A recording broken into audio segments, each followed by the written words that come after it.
Okay, so to respond to Kevin's claims, imagine living inside a locked closet without any control over any aspect of your life. You can't choose when or when you want to eat, how you will spend your time, whether or not you will have a partner or children, or what the partner will be. You can't even decide when the lights go off. Thinking about spending your entire life like this, a prisoner, even though you have committed no crime. This is the life for an animal laboratory, and it's deprivation, isolation, and misery. Kevin added that the animals do have committees and committees that do protect the rights of animals. For approximately 10% of warm-blooded animals and labs who are covered by the Animal Welfare Act, the law covers only husbandry, meaning specific standards for housing, feeding, handling, including veterinary care. It does not prohibit any kind of experiment, regardless of the amount of pain or distress it might cause.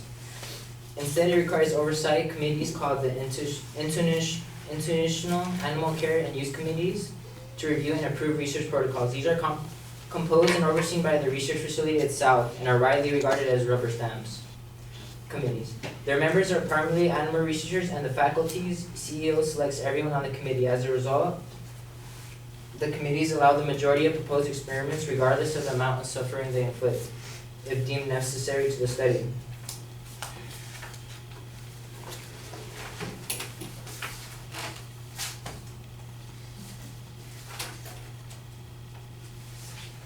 Now, Kevin also claimed that rights in mice are deemed relative to humans, which in fact, according to Dr. Richard Clauserson, former director of National Cancer Institute, he claimed we have cured cancer in mice for decades and it simply didn't work in humans. Even with genetic engineering, animals are still proving to be poor models for humans, even chimpanzees.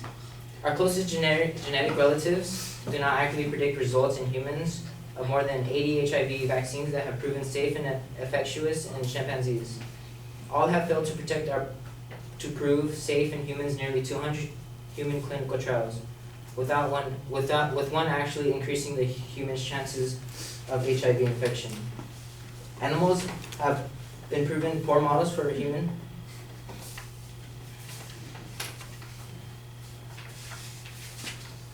Kevin also claimed that the alternatives are not effective. So some alternatives that are effective is epidemiology. Epidemiology is the study of naturally occurring disease in human health and in human populations. So rather focusing trials on animals, you focus on human trials that already have the disease. And this is for studies, for example, reveal that studies of epidemiological studies reveal that smoking is associated with lung cancer, and it was the first area of research to identify AIDS when rare, infectious, and malicious surfaced in patients in the 1970s. Further, the famous Framingham heart study, ongoing the last 60 years, has given us more information about the cause, prevention, symptoms, and evidence of the heart disease than any other single area of heart disease, by helping us learn that sleep apnea is tied to increased risk of stroke and pinpointing additional genes that may play a role in Alzheimer's.